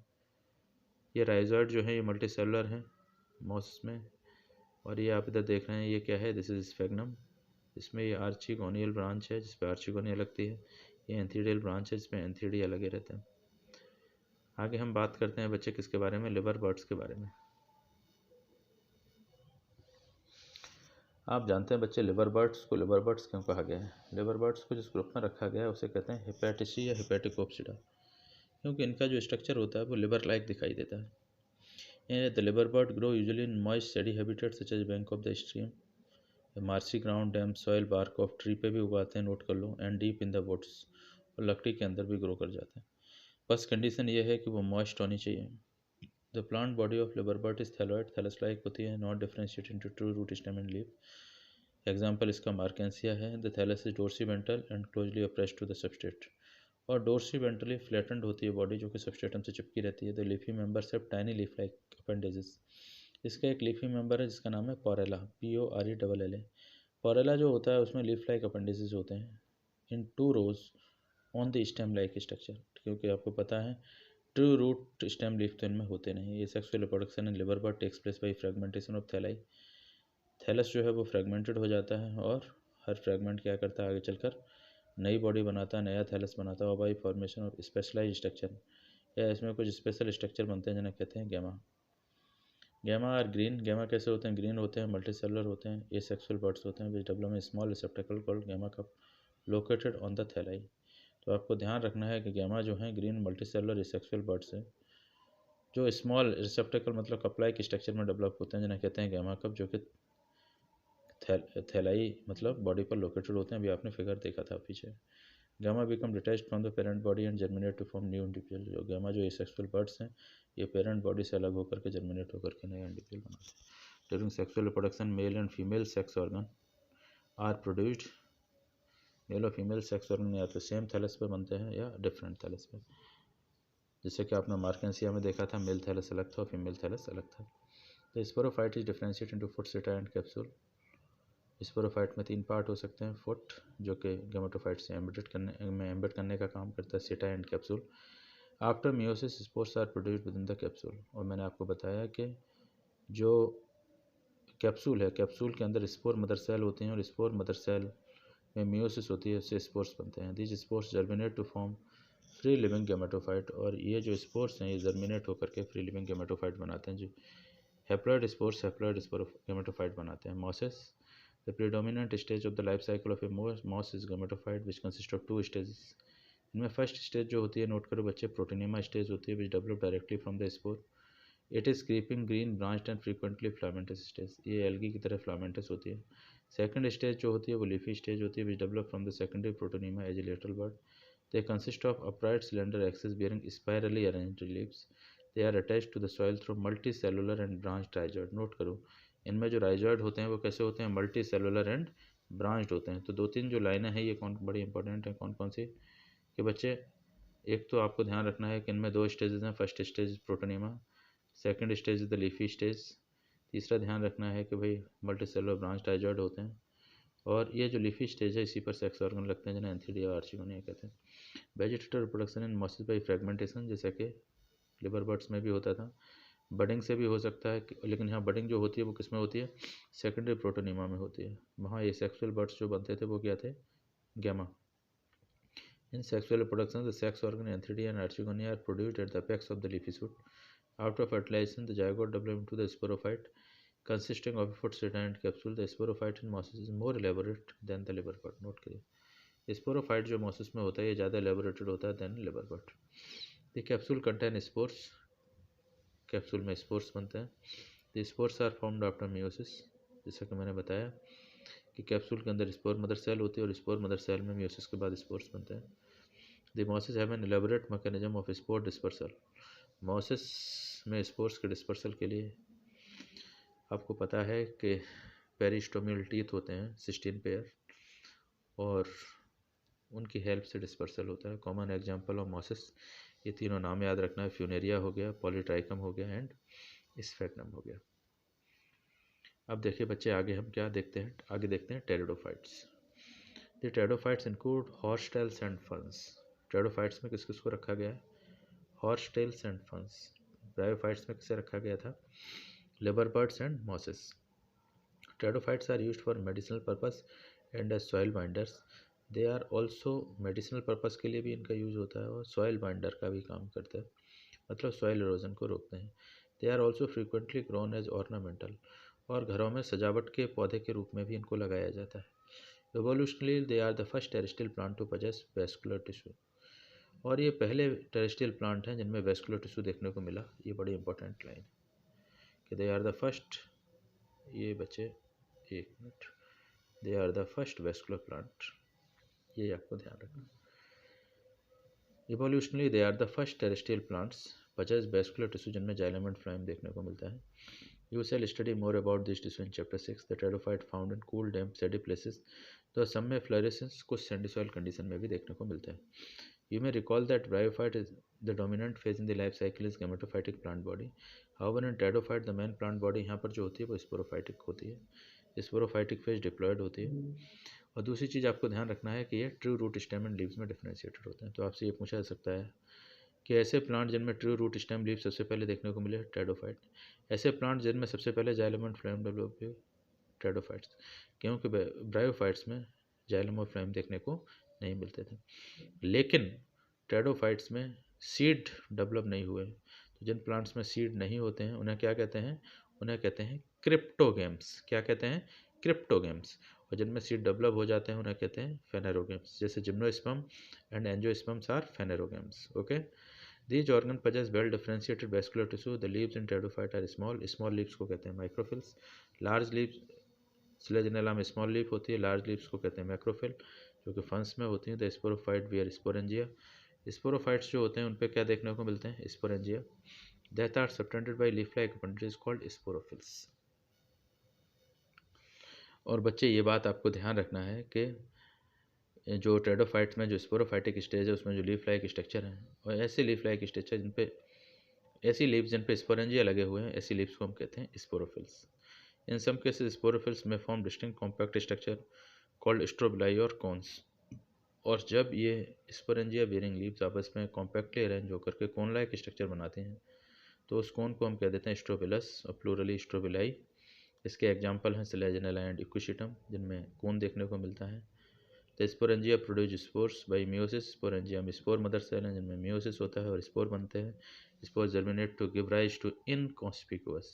स्पोर्स जर्मिनेट होकर के इनकॉन्स्पिकुअस मतलब which is not very clear, which is not very differentiated, इस तरह का small multi cellular thallus like structure बनाते हैं। और उस फ्री लिविंग स्ट्रक्चर को हम क्या कहते हैं? मोस्टली फोटोसिंथेटिक होता है, कभी कभी सेप्रोफाइटिक भी होता है। आप समरी में पढ़ोगे कि कभी कभी गैमेटोफाइट टेरिडोफाइट का सेप्रोफाइटिक भी होता है, dead and decaying organic matter से फूड लेता है। थैलॉइड गैमेटोफाइट, थैलॉइड होता है। थैलॉइड का मतलब क्या है? Thallus like, not differentiated into root stem and leaf, उसे कहते हैं प्रोथैलस। जनरली हार्ट शेप्ड होता है, और ये जो प्रोथैलस होता है इसमें ऊपर की ओर एंथीडिया और नीचे की ओर आर्चिगोनिया लगे रहते हैं। This gametophyte require cool damp steady places to grow. इन गैमेटोफाइट्स को किसकी ज़रूरत होती है? Cool damp and steady places की ज़रूरत होती है ग्रो करने के लिए। Because of this specific restricted requirement and the need for water for fertilisation, ये लाइन बड़ी इंपॉर्टेंट है। गैमेटोफाइट जो होते हैं कूल डैम्प स्टेडी प्लेसेस पे ग्रो करते हैं, क्योंकि गैमेटोफाइट में जो मेल और फीमेल सेक्स ऑर्गन उनमें गैमेट बनते हैं, और गैमेट्स को ट्रांसपोर्ट करने के लिए, खासकर मेल गैमेट को फीमेल गैमेट तक पहुंचाने के लिए वाटर की नीड होती है। और यही एक बड़ा कारण है कि टेरिडोफाइट बहुत नैरो जोग्राफिकल रीजन में देखने को मिलते हैं, हर जगह देखने को नहीं मिलते हैं क्योंकि इनको वाटर की रिक्वायरमेंट होती है। तो जो हिली रीजन्स हैं जहाँ पर वाटर अवेलेबल होता है। The gametophyte bear male and female sex organ, क्या कहते हैं? Antheridia and archegonia. What is required for transfer of antherozoid, male gamete के ट्रांसफर के लिए वाटर की रिक्वायरमेंट होती है। The male gamete released from the antheridia to the mouth of archegonium, fusion of male gamete with the egg present in the archegonium result in the formation of zygote. Zygote thereafter produces a multicellular and well differentiated sporophyte which is dominant phase of pteridophyte. ये ध्यान रखना है, pteridophyte में जो dominant phase होती है वो क्या होती है? स्पोरोफाइट होती है। जबकि ब्रायोफाइट में डोमिनेंट फेज कौन सी थी? गैमेटोफाइट। डोमिनेंट फेज कौन सी होगी इस बात पर डिपेंड करता है कि कौन सी फेज ज़्यादा डेवलप्ड है और कितने लंबे समय तक रहती है। In majority of the pteridophyte all the spores are of similar kind. ये बहुत इंपॉर्टेंट लाइन है नीचे वाली, बच्चे यहाँ से लगातार क्वेश्चन आता है कि मेजोरिटी ऑफ टेरिडोफाइट में स्पोर्स एक जैसे बनते हैं, ऐसे टेरिडोफाइट को होमोस्पोरस कहते हैं। जबकि अब आगे वाली लाइनें बड़ी इंपॉर्टेंट हैं, जबकि सिलेजिनेला और Salvinia produce two kind of the spore, large macrospores and small microspore are known as heterosporous. तो सिर्फ सिलेजिनेला और साल्विनिया ही नहीं, और भी बहुत सारे टेरिडोफाइट्स हैं जैसे कि स्लेजनेला और साल्विनिया के अलावा जैसे मार्सिलिया है, एजोला है, नहीं और भी हैं कई, लेकिन आपको स्लेजनेला और साल्विनिया तो ध्यान ही रखना है। तो megaspore and microspore germinate to give rise to the female and male gametophyte. तो जो मेगास्पोर है, ये मेगास्पोर जर्मिनेट होकर क्या बनाता है बच्चे, मेगास्पोर ये जो है मेगास्पोर जर्मिनेट होकर के बनाएगा फीमेल गेमेटोफाइट, और माइक्रोस्पोर जर्मिनेट होकर बनाएगा मेल गेमेटोफाइट। फीमेल गेमेटोफाइट जो है वो कुछ समय तक प्लांट बॉडी के ऊपर लगा रहता है, ऑन द पेरेंट स्पोरोफाइट के ऊपर। The development of zygote into young embryo takes place within the female gametophyte. और जो फीमेल गेमेटोफाइट है इसी के अंदर एग होता है, एग से जब मेल गेमेट फ्यूज होगा तो जाइगोट बनेगा, और जाइगोट फर्दर एम्ब्रियो में डेवलप होता है किसके अंदर, फीमेल गेमेटोफाइट के अंदर। तो ये जो कुछ कंडीशन अभी यहाँ डेवलप हो रही हैं, जैसे कि फीमेल गेमेटोफाइट का कुछ समय तक पेरेंट स्पोरोफाइट पर लगे रहना, दूसरा जाइगोट का एम्ब्रियो में डेवलप होना किसके अंदर, फीमेल गेमेटोफाइट के अंदर। ये जो कुछ कंडीशंस हैं, इस तरह की कंडीशंस किस में देखने को मिलती हैं, सीड प्लांट्स में देखने को मिलती हैं। जैसे जिम्नोस्पर्म और एंजियोस्पर्म में आप देखोगे, जिम्नोस्पर्म में जो गेमेटोफाइटिक फेज है, चाहे मेल गेमेटोफाइट या फीमेल गेमेटोफाइट, तो जिम्नोस्पर्म्स में आप देखते हो कि मेल गेमेटोफाइट और फीमेल गेमेटोफाइट का जो डेवलपमेंट होता है पेरेंट स्पोरोफाइट के ऊपर होता है। यहाँ भी फीमेल गेमेटोफाइट कुछ समय तक किस पे लगा हुआ है, हेट्रोस्पोरस ट्रेडोफाइट्स में फीमेल गेमेटोफाइट कुछ समय तक पेरेंट स्पोरोफाइट पर लगा हुआ है, जैसा कि जिम्नोस्पर्म और एंजियोस्पर्म जैसे सीड प्लांट्स में होता है। तो फीमेल गेमेटोफाइट का कुछ समय तक पेरेंट स्पोरोफाइट पर सीड प्लांट्स की तरह लगे रहना, और जायगोट का यंग एम्ब्रियो में डेवलप होना इनसाइड द फीमेल गेमेटोफाइट। ये दो इवेंट ऐसे हैं जो कि सीड हैबिट डेवलप होने के लिए ज़रूरी है। तो इसीलिए इन्होंने कहा है दिस इवेंट इज प्रेकर्सर, प्रेकर्सर मतलब जिसकी पहले ज़रूरत है। ये दो इवेंट जो ऐसे है पहले, मतलब ये दो इवेंट ऐसे हैं, दे आर प्री रिक्विजिट, जिनकी पहले ज़रूरत है जिससे कि फर्दर सीड डेवलप हो सके। Pteridophytes are further classified into 4 classes, ये सब ध्यान रखना है आपको। साइलोप्सिडा में किसको रखा गया, साइलोटम, लाइकोप्सिडा में किसे रखा गया, स्लेजनेला एंड लाइकोपोडियम, स्पिनोप्सिडा में किसे रखा गया, इक्वेशिनम, और टेरोप्सिडा में किसे रखा गया, डायोप्टेरिस, टेरिस एंड एडियंटम। ये एग्जांपल आपको ध्यान रखना है। जिम्नोस्पर्म, जिम्नो का मतलब क्या होता है, नेकेड, स्पर्मा मतलब seed, are plants in which the ovules are not enclosed by any ovary wall and remain exposed both before and after fertilisation. Fertilisation से पहले और बाद में ओव्यूल किस पे लगे रहते हैं, लीफी स्ट्रक्चर्स पे लगे रहते हैं, they are not enclosed by any ovary wall. The seed that develop post fertilisation are not covered, naked इस होते हैं। तो जिम्नो का मतलब ही क्या है, जिम्नो का मतलब नेकेड, स्पर्मा मतलब seed. Gymnosperm include medium size tree, tall tree and shrub, medium size tree है, टॉल ट्री और श्रब है। हाउस बहुत कम देखने को मिलती हैं, एक्सेप्शन है कुछ। One of the gymnosperm the giant redwood tree, एक बहुत ही जाइंट प्लांट है जिम्नोस्पर्म में, जिसे कहते हैं sequoia, is one of the tallest tree species. The roots are generally tap root, root in some genera है fungal association in the form of mycorrhiza. Pinus की जो रूट्स होती हैं उनमें माइकोराइजल एसोसिएशन देखने को मिलता है, और पाइनस का जो सीड है वो बिना माइकोराइजल एसोसिएशन के जर्मिनेट भी नहीं होता है, क्योंकि विदाउट माइकोराइजल एसोसिएशन पाइनस को न तो सफिशिएंट क्वांटिटी में वाटर अवेलेबल हो पाएगा और न ही मिनरल्स अवेलेबल हो पाएंगे। While in some other cycas जैसे हैं, साइकस में क्या होता है, स्मॉल स्पेशलाइज रूट होते हैं जिन्हें कहते हैं कोरलोइड रूट, और जो कोरलोइड रूट होते हैं उनमें नाइट्रोजन फिक्सिंग साइनोबैक्टीरिया रहते हैं, नोस्टॉक एंड एनाबिना, और ये कोरल लाइक दिखती हैं इसलिए इन्हें कोरलोइड रूट कहते हैं। ये सॉइल की सुपरफिशियल सरफेस पर होते हैं और नीचे की ओर नहीं जाते हैं, और वाटर वगैरह एब्जॉर्प्शन करने में इनका कोई ज़्यादा रोल नहीं होता है, होता ही नहीं वैसे तो। स्टेम्स अनब्रांच्ड हो सकते हैं, ये लाइन नीट में एजिटेज आई हुई है, स्टेम अनब्रांच्ड हो सकते हैं साइकस में, अनब्रांच्ड होते हैं और ब्रांच्ड होते हैं पाइनस या सिट्रस में, पाइनस और सिट्रस में। द लीव्स में भी सिंपल और कंपाउंड, द साइकस में कंपाउंड लीफ होती है, pinnately compound leaf persist for few years, हर साल लीव्स नहीं गिरती हैं, कई साल तक लगी रहती हैं। The leaves in gymnosperm are well adapted to withstand extreme of temperature, humidity and wind. In conifers the needle like leave reduce the surface area, conifers में नीडल लाइक लीव का सरफेस एरिया कम होता है जिससे कि water का loss कम हो, और जो वहाँ स्नोफॉल होती है उससे लीफ को नुकसान भी न पहुँचे। Their thick cuticle and sunken stomata also help to reduce the water loss.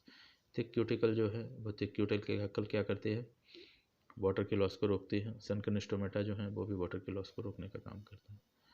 तो जिम्नोस्पर्म्स आर हेटेरोस्पोरस, जिम्नोस्पर्म्स जो हैं ये कैसे होते हैं, हेटेरोस्पोरस होते हैं, दो तरह के स्पोर प्रोड्यूस करते हैं। दो produce haploid microspore and megaspore. The two kinds of spores are produced within sporangia that are born on sporophyll. दो तरह के स्पोर्स बनते हैं स्पोरेंजिया में, which are arranged spirally along an axis to form lax or compact strobili or cones. दो तरह के जो बताया है, दो तरह के स्पोर्स बनते हैं स्पोरेंजिया में। स्पोरेंजिया जो हैं वो लीफी स्ट्रक्चर पर लगे रहते हैं, जिन्हें कहते हैं स्पोरोफिल्स। स्पोरोफिल्स जो होते हैं ये लैक्स हो सकते हैं, मतलब लूजली अरेंज्ड हो सकते हैं, या कॉम्पैक्ट हो सकते हैं। The strobili bearing microsporophylls and microsporangia are called microsporangiate और मेल स्ट्रोबलाई। जो माइक्रोस्पोरोफिल हैं नहीं, उन पे माइक्रोस्पोरेंजिया लगे रहते हैं और वो आपस में मिलकर के कॉम्पैक्टली अरेंज होकर के माइक्रोस्पोरेंजिएट या मेल स्ट्रोबलाई बनाते हैं। The microspore develop into the male gametophyte, और ये माइक्रोस्पोर फर्दर मेल गैमेटोफाइट का डेवलपमेंट करता है। मेल गैमेटोफाइटिक जनरेशन जो होती है which is highly reduced and is confined to only limited number of cell. Male gametophyte में कुछ ही सेल्स होते हैं। This reduced gametophyte is called pollen grain, और ये रिड्यूस्ड गैमेटोफाइट इसे क्या कह देते हैं, male gametophyte pollen grain. The development of pollen grain takes place within the microsporangia. Microsporangia के अंदर माइक्रोस्पोर मदर सेल होते हैं। माइक्रोस्पोर मदर सेल में मियोसिस होती है, उससे माइक्रोस्पोर बनते हैं। माइक्रोस्पोर फर्दर मैच्योर होकर पोलन ग्रेन बनाते हैं। द कोन्स बियरिंग मेगास्पोरोफिल्स, और ऐसी लीव्स जिन पर मेगास्पोरेंजिया लगे हुए, मेगास्पोरेंजिया मतलब ओव्यूल, ऐसी लीव्स को मेगास्पोरोफिल कहते हैं। और ये जो कोन्स बियरिंग मेगास्पोरोफिल्स विद ओव्यूल्स और मेगास्पोरेंजिया, ये बड़ा इंपॉर्टेंट बात है। मेगास्पोरेंजिया और ओव्यूल एक ही बात है, या ओव्यूल्स को ही मेगास्पोरेंजियम कहते हैं। तो इस तरह के कोन जिनमें मेगास्पोरेंजिया लगे हुए हैं उन्हें मेगास्पोरेंजिएट या फीमेल स्ट्रोबलाई या फीमेल कोन कहते हैं। मेल और फीमेल कोन्स और स्ट्रोबलाई में भी borne on the same tree. Pinus में मेल और फीमेल कोन सेम ट्री पर होते हैं। However and Cycas, male cones and megasporophylls are borne in different tree. Cycas में मेल और फीमेल प्लांट अलग अलग होते हैं। The megaspore mother cell is differentiated from one of the cell of the nucellus. Ovule का जब आप structure पढ़ेंगे तो आप देखेंगे ओव्यूल में अंदर की ओर एक पैरेनकाइमेटस सेल्स का मास होता है, इसे कहते हैं न्यूसेलस। न्यूसेलस की एक सेल एनलार्ज हो जाती है डिफ्रेंशिएट होकर के, और उसे कहते हैं मेगास्पोर मदर सेल। उस मेगास्पोर मदर सेल में मियोसिस होता है और 4 मेगास्पोर बनते हैं। उनमें से 3 डिजेनरेट हो जाते हैं, एक जो बचा रह जाता है मेगास्पोर, उससे फर्दर फीमेल गैमेटोफाइट डेवलप होता है। The nucellus is protected by envelope and the composite structure is called an ovule. Nucellus के बाहर की ओर एनवेलप होता है और इस कंपोजिट स्ट्रक्चर को ओव्यूल कहते हैं। Ovules are borne on megasporophylls which may be cluster to form the female cone. तो मैंने बताया कि मेगास्पोरेंजिया जिन लीव्स पर लगे रहते हैं उन्हें कहते हैं मेगास्पोरोफिल। मेगास्पोरेंजिया का मतलब ओव्यूल। ओव्यूल जिन लीव्स पर लगे रहते हैं उन्हें कहते हैं मेगास्पोरोफिल। विच में भी क्लस्टर्ड, ये गुच्छे में कलेक्ट होकर के फीमेल कॉन बना सकते हैं या लूजली अरेंज हो सकते हैं। The megaspore mother cell divide meiotically to form 4 megaspore. One of the megaspore enclosed within the megasporangium develop into the multicellular female gametophyte. तो ये आपको बताया था कि मेगास्पोर मदर सेल में मियोसिस होती है, 4 मेगास्पोर बनते हैं, 3 डिजेनरेट हो जाते हैं, एक मेगास्पोर आगे चल करके मल्टी सेलुलर फीमेल गैमेटोफाइट बनाता है दैट बियर्स 2 और मोर आर्चिगोनिया और female sex organ. The multi cellular female gametophyte is also retained with in megasporangium. Multi cellular female gametophyte जो है वो मेगास्पोरेंजियम के अंदर बंद रहता है। Like bryophyte and pteridophyte, in gymnosperm the mail and female gametophyte do not have an independent free living existence. ये line बहुत इंपॉर्टेंट है बच्चे, जो आपको ध्यान रखना है कि भाई ब्रायोफाइट और टेडोफाइट की तरह जिम्नोस्पर्म में मेल और फीमेल गैमेटोफाइट अलग अलग नहीं होते हैं, उनमें इंडिपेंडेंट फ्री लिविंग एग्जिस्टेंस नहीं होती है, बल्कि जो गैमेटोफाइट हैं वो स्पोरोफाइट के ऊपर ही लगे रहते हैं। They remain with in the sporangia retained on the sporophyte, और जो गैमेटोफाइट है वो स्पोरेंजिया के अंदर रहते हैं और स्पोरोफाइट के ऊपर लगे रहते हैं, पेरेंट स्पोरोफाइट के ऊपर। The pollen grain is released from the microsporangium. Pollen grain microsporangium से अलग होकर के एयर के द्वारा they are carried in air current and come in contact with the opening of the ovule borne on megasporophyll. Pollen grain air के द्वारा कहाँ लाए जाते हैं, मेगास्पोरेंजियम मतलब ओव्यूल के ओपनिंग पर, वहाँ पर ये पोलन ग्रेन जर्मिनेट होकर पोलन ट्यूब बनाते हैं। The pollen tube carrying the male gamete grow toward archegonia in the ovule and discharge their content near the mouth of the archegonia। और पोलन ट्यूब बनती है, पोलन ट्यूब में male gamete होते हैं। Male gamete जो होते हैं, male gamete pollen tube कहाँ रिलीज कर देती है, pollen tube carrying the male gamete grow toward archegonia in the ovule and discharge their content near the mouth of the archegonia. और पोलन ट्यूब मेल गैमेट को release कर देती है pollen tube male gamete को release कर देगी कहाँ, ovule के अंदर। वहाँ ओव्यूल में अंदर आर्चिगोनिया होते हैं, archegonia are the part of the female gametophyte. और एक बात आपको ध्यान रखना है कि जो जिम्नोस्पर्म के ओव्यूल हैं उनमें एक से ज़्यादा आर्चिगोनिया होते हैं, आर्चिगोनिया में एग होते हैं। और जो पोलन ट्यूब मेल गैमेट्स लेके जा रही है, एक से ज़्यादा पोलन ट्यूब अंदर मेल गैमेट्स ले जा सकते हैं, तो बहुत सारे मेल गैमेट पहुंच जाते हैं और अंदर आर्चिगोनिया हैं कई। उनमें एक आर्चिगोनिया में तो एक ही एग होता है, लेकिन कई आर्चिगोनिया हैं तो कई एग होंगे। अगर सभी एग फर्टिलाइज हो जाएंगे मेल गैमेट से तो कई जाइगोट बनेंगे और कई जाइगोट से कई एम्ब्रियो बनेंगे। तो due to presence of many archegonia inside the ovule of gymnosperm and due to the availability of more than one male gamete, there is the formation of more than one zygote which further form more than one embryo।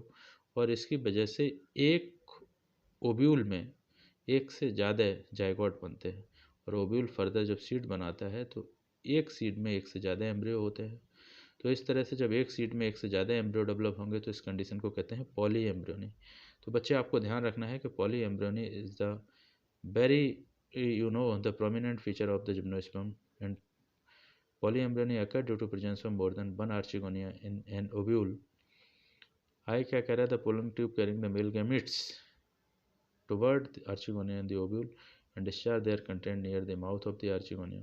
Following fertilization dizygote develop होता है into an embryo and ovules into seed। These seeds are not covered। Zygote further embryo में develop हो जाएंगे, ovule seed में convert हो जाएगा।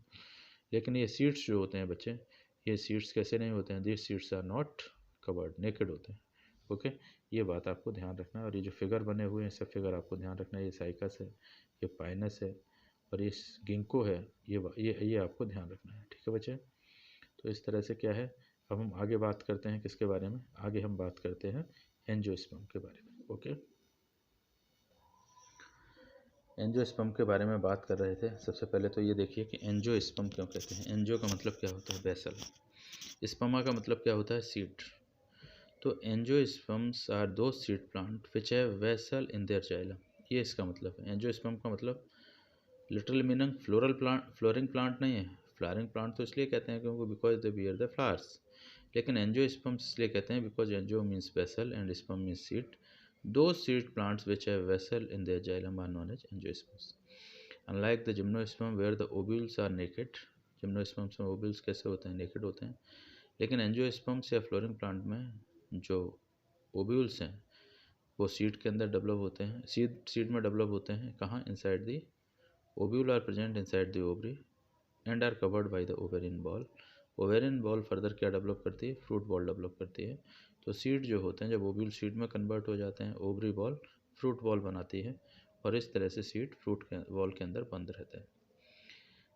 इन angios unlike the gymnosperm where the ovules are naked, in the angiosperm of flowering plant the pollen grains and ovules are developed in specialised structure called flowers. In angiosperms the seeds are enclosed in fruit.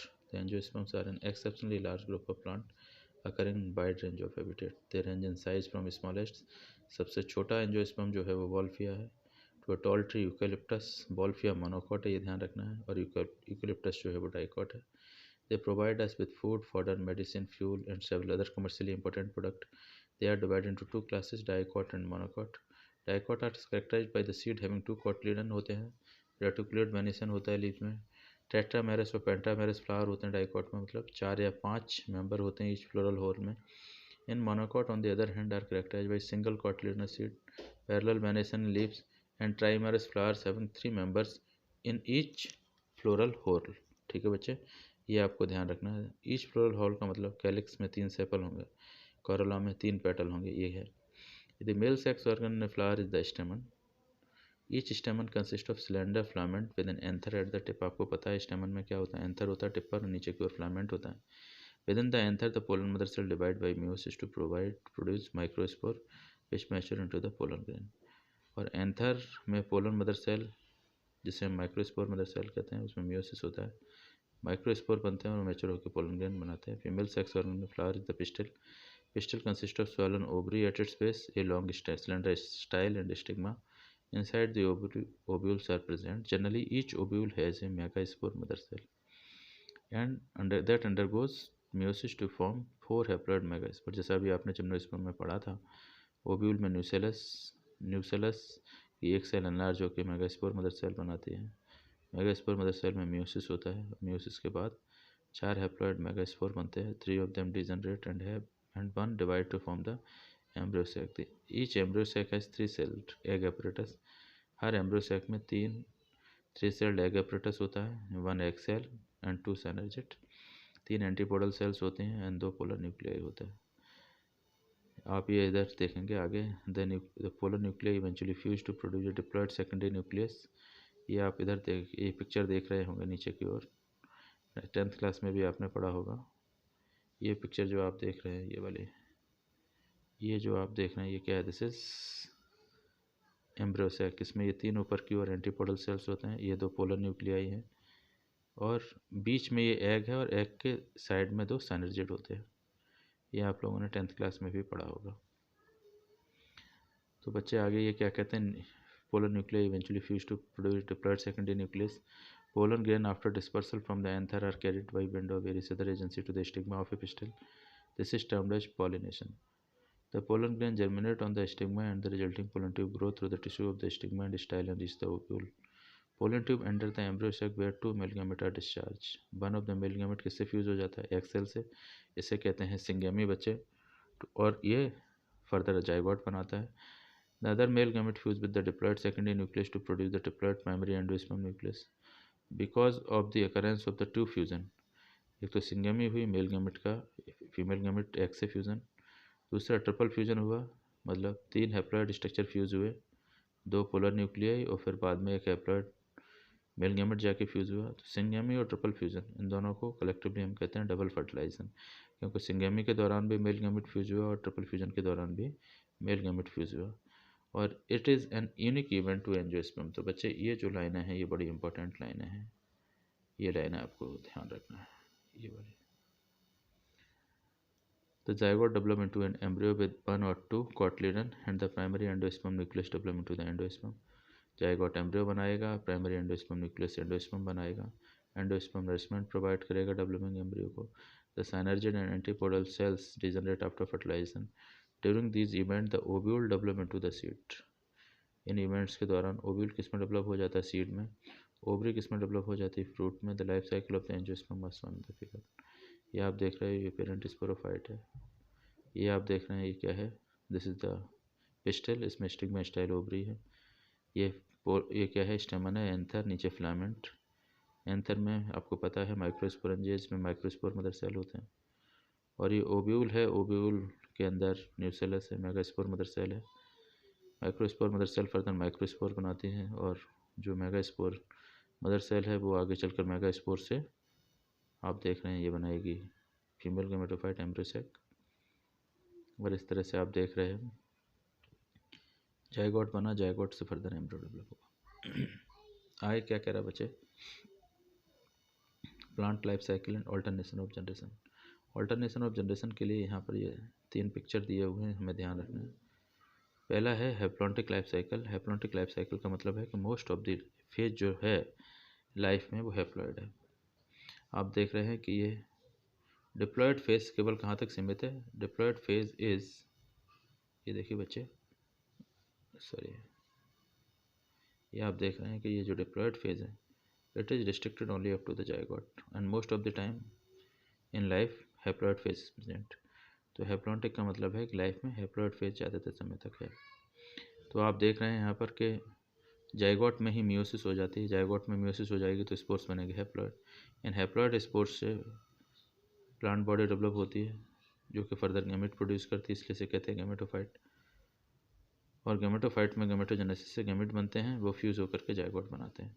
तो आप देख रहे हैं कि diploid phase केवल zygote तक restricted है, सीमित है। तो इसका मतलब डिप्लॉयड फेज तो बहुत कम है। मोस्ट ऑफ द टाइम कौन सी फेज है? हैप्लॉइड। इसलिए इस तरह की लाइफ साइकिल को कहते हैं हैप्लॉन्टिक। इसके नीचे की ओर आप देख रहे हो, यह डिप्लॉन्टिक लाइफ साइकिल है। इसमें आप देख पा रहे हैं क्या है? मोस्ट ऑफ द टाइम जो फेज़ है वो कैसी है? डिप्लॉयड स्पोरोफाइटिक फेज़ है, जैसा कि जिम्नोस्पर्म एंजियोस्पर्म में देखने को मिलता है। और आप इसमें देख रहे हैं कि जो हैप्लॉइड फेज़ है, मतलब जो गैमेट्स हैं स्पोरोफाइट में जो गेमेटोफाइट है, गेमेटोफाइट में मियोसिस होती है और गैमेट्स बनते हैं। गेमेटोफाइट हैप्लॉइड फेज है और उसमें गैमेट हैप्लॉइड है। उसके बाद गैमेट्स में फ्यूज़न हो जाएगा, सिंगेमी जाइगोट बनेगा और वो फर्दर नया पेरेंट स्पोरोफाइट डेवलप करेगा। तो यहाँ मोस्ट ऑफ द टाइम जो फेज़ है वो कैसी है, डिप्लॉयड है, इसलिए लाइफ साइकिल कैसी होगी, डिप्लॉन्टिक। नीचे ये इस तरह की लाइफ साइकिल देखने को मिलती है किसमें, हैप्लोडिप्लॉन्टिक लाइफ साइकिल देखने को मिलती है ब्रायोफाइट्स और टेरोफाइट्स में। आपने देखा था कि ब्रायोफाइट्स में क्या था, ब्रायोफाइट्स में एक हैप्लॉइड डोमिनेंट गेमेटोफाइटिक फेज थी और इस haploid dominant gametophytic phase gamete बनाती है, गैमेट्स में फ्यूजन से जायगोट बनता है। जायगोट में तुरंत रिडक्शन डिवीजन नहीं होता है बल्कि माइटोसिस होता है और उससे स्पोरोफाइट बनता था जो कि फुटसेटा कैप्सूल में डिफ्रेंशिएटेड होता था। और फुटसेटा कैप्सूल में जो कैप्सूल है उसके अंदर स्पोर मदर सेल होती थी जिनमें मियोसिस होता था और स्पोर्स बनते थे और स्पोर्स फर्दर जर्मिनेट होकर के हैप्लॉइड गेमेटोफाइट बनाते थे। तो हैप्लॉइड ये वाली और ये डिप्लॉइड दोनों फेज लगभग लाइफ में इक्वल टाइम तक रहते हैं।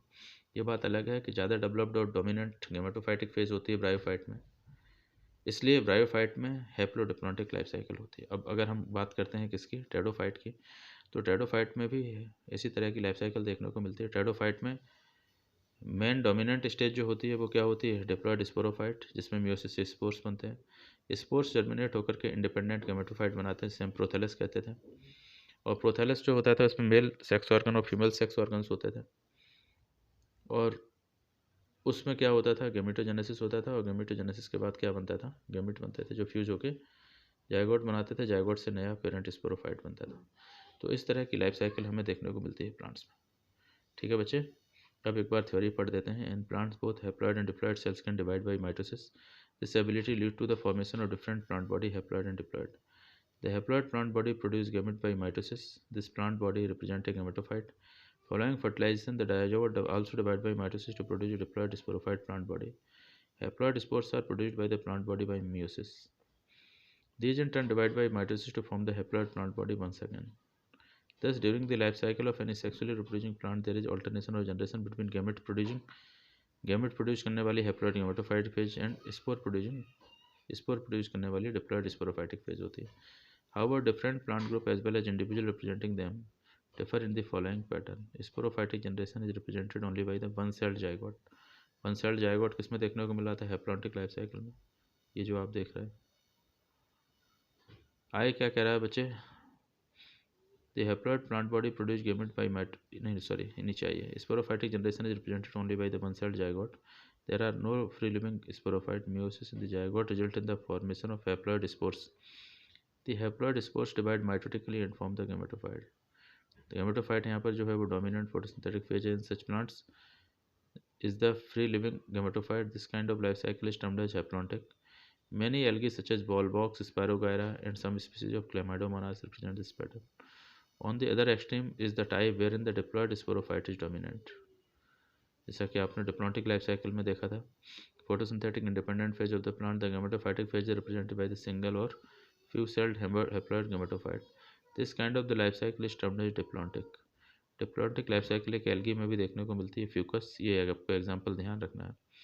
Represent this pattern. Most of the algae में तो हैप्लॉन्टिक लाइफ साइकिल होती है, लेकिन एक एल्गी जो फ्यूकस है इसमें डिप्लॉन्टिक होती है। In addition all seed bearing plant, gymnosperm angiosperm में डिप्लॉन्टिक लाइफ साइकिल ही होती है। wherein the gametophytic phase is few to multicelled. Bryophyte and pteridophyte interestingly exhibit an intermediate condition, haplodiplontic. Both phases are multicellular, however they differ in their dominant phases. आपने देखा था bryophyte में क्या था, ये dominant independent photosynthetic thalloid direct phase represented by haploid gametophyte. Bryophyte में dominant independent photosynthetic thalloid stage जो थी वो क्या थी, haploid gametophyte, and it alternate with the short lived multicellular sporophyte totally और partially dependent on the gametophyte. ये बात ध्यान रखना है कि ब्रायोफाइट्स में जो गेमेटोफाइट होता है वो टोटली या पार्शियली डिपेंडेंट होता है गेमेटोफाइट पर। टोटली डिपेंडेंट होने का मतलब है कि फूड, वाटर एंड मिनरल्स सब कुछ पेरेंट स्पोरोफाइट से ले रहा है। पार्शियली डिपेंडेंट होने का मतलब है कि भाई फूड तो अपना खुद सिंथेसाइज कर रहा है क्योंकि क्लोरोफिल प्रेजेंट है स्पोरोफाइट में, लेकिन स्पोरोफाइट वाटर और मिनरल किससे ले रहा है, गेमेटोफाइट से ले रहा है। तो ये पार्शियल डिपेंडेंस है। For anchorage and nutrition all bryophytes represent this pattern. The diploid sporophyte is represented by a dominant independent photosynthetic vascular plant body. It alternates with multicellular saprophytic autotrophic independent but short-lived haploid gametophyte. टेडोफाइट्स में क्या होता है, diploid sporophyte होता है जो कि dominant independent और photosynthetic होता है।